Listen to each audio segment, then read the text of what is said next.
There's a shirt hanging in half the closets in the world right now. A little green crocodile stitched onto the chest. You've seen it. You've probably worn it. Now here's what almost nobody knows. The man whose name is on that shirt didn't draw the crocodile. He didn't build the company alone. And the nickname that made him famous came from a bet he actually lost.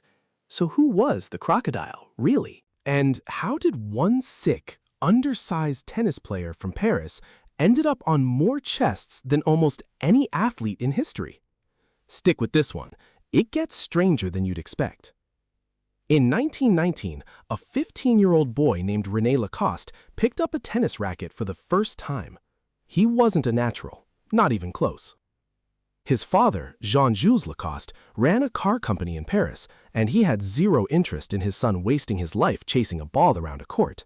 So he made a deal. Cold and very French. 5 years. Become a world champion in 5 years, or forget tennis and go study engineering like a serious person. That's not encouragement. That's a countdown. And René took it seriously, almost frighteningly seriously. He didn't have raw talent, so he built a method instead. He kept written notebooks on his opponents, their weaknesses, their patterns, the way they moved under pressure. Reporters started calling him the tennis machine, not as a compliment exactly, more like a warning. And the machine worked. By 1926, René Lacoste was ranked #1 in the world. 7 Grand Slam singles titles, 3 doubles titles, 2 Davis Cups for France, a member of the legendary Four Musketeers, the team that ended 6 straight years of American dominance in tennis. He wasn't just good, he was, for a few years, the best player alive. And it wasn't just René.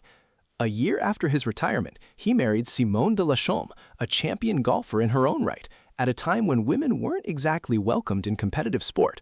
She pushed past that anyway. Their daughter, Catherine Lacoste, inherited the same relentless streak. In 1967, she won the U.S. Women's Open as an amateur, a feat no one has repeated before or since.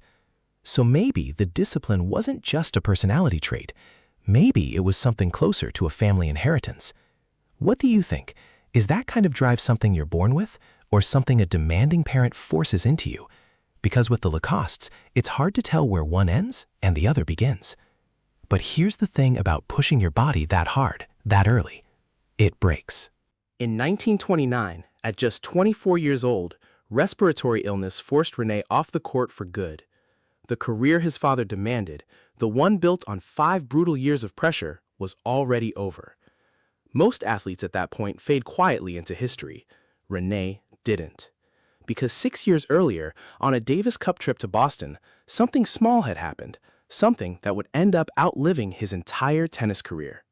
René lost his match, badly, in 3 sets to an Australian veteran named James O. Anderson. But somewhere along the way, the details are actually disputed, and we'll get to that. There was a bet involving an alligator skin suitcase in a shop window. American reporters, not exactly known for precision, started calling him the alligator. By the time the nickname crossed the Atlantic back to France, it had become the crocodile. Now here's where the story gets interesting. Because the myth says René Lacoste designed his own crocodile logo, the tennis champion drawing his own legend onto his own blazer. That's not what happened. The sketch was made in 1927 by his close friend Robert George, an Olympic ice hockey player and a sports journalist. René just liked it enough to have it embroidered onto the jacket he wore on court. Let that sink in for a second. One of the most recognized logos on the planet wasn't even drawn by the man it made famous. And the company itself? Also not a solo act. In 1933, René partnered with André Gillier, a textile industrialist who ran France's largest knitwear firm. Gillier brought the factories, the fabric expertise, the money. René brought the fame and an idea. Tennis, back then, was played in long sleeves, ties, and stiff button-down shirts. Even short sleeves were considered scandalous. So together, they built something lighter, a short-sleeved, breathable cotton shirt called Petite Piqué, the L1212. It wasn't just a shirt, it was rebellion, stitched into cotton. And then, just 2 years later, in 1935, Gillier died suddenly of a heart attack. He never saw what his shirt would become. René didn't stop inventing when the shirt succeeded either. In the early 1960s, still tinkering, he patented the first tubular steel tennis racket, a strange, spindly-looking thing compared to the wooden rackets of the era. It was eventually licensed out and sold as the Wilson T2000. Over the next 2 decades, that racket would go on to win 46 Grand Slam titles in other players' hands. He built the shirt that changed how people dressed for sport. And, almost as an afterthought, he helped change the racket too. That shirt eventually crossed the Atlantic, licensed to an American company that turned it into René Lacoste. By 1982, at its absolute peak, that single American license was generating over $450 million a year. The little crocodile had become a full-blown status symbol, preppy America's uniform. But overexposure has a cost. Counterfeits everywhere. The license diluted. By 1991, the American partner was posting massive losses, and in 1993, the marriage ended. Lacoste took its distribution back, repositioned itself upmarket, survived. But that wasn't the last war the crocodile would fight. For over 40 years, Lacoste battled rival crocodile marks through courts in Hong Kong, Singapore, China, India, and the Philippines. A legal fight so long, it outlived some of the executives who started it. Some of those rival marks weren't even copies. Crocodile Garments in Hong Kong had registered its own crocodile back in 1910, more than 2 decades before René and Gillier ever opened their doors in Troy. Singapore's Crocodile International registered theirs in 1947. In parts of Asia, Lacoste wasn't the original crocodile at all. It was racing to catch up to marks that were already there. As recently as 2024, the outcomes were still split. A win in Delhi, a loss in Manila. Even now, the war over one small reptile isn't fully over. There's one more strange thread in this story, and it has nothing to do with clothing at all. In the south of France, there's a medieval village literally called Lacoste. No family connection whatsoever, just a coincidence of naming.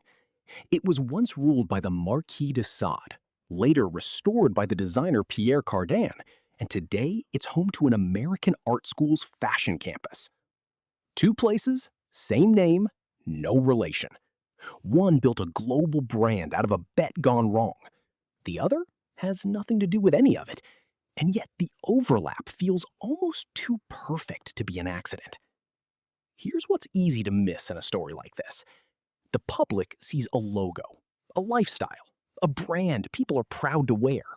The legacy of the crocodile. What they don't see is the family behind it, slowly coming apart. By 2012, 22 family shareholders held the company between them, and when René's son, Michel Lacoste, opposed his own daughter Sophie's appointment as chairman, the dispute went public. Ugly and impossible to fix quietly. In the end, neither side won.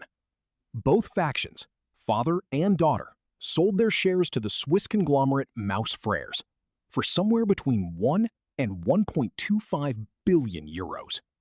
79 years of family ownership? Gone. In a single boardroom decision nobody could walk back. Think about that shirt again.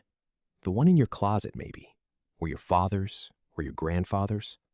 It carries a nickname that was actually the alligator first. A logo drawn by someone else's hand. A factory that belonged to a man who died before he ever saw it succeed. And a family that, in the end, couldn't hold on to the one thing that made them famous. Maybe that's the real story here. Not a self-made man and his logo, but how something so small, a bet, a sketch, a shirt built out of rebellion, can outgrow every person who ever touched it. The crocodile doesn't remember René Lacoste anymore. It doesn't need to. If you found this look behind the logo interesting, consider subscribing. There are more stories like this one about the hidden histories sitting quietly in plain sight.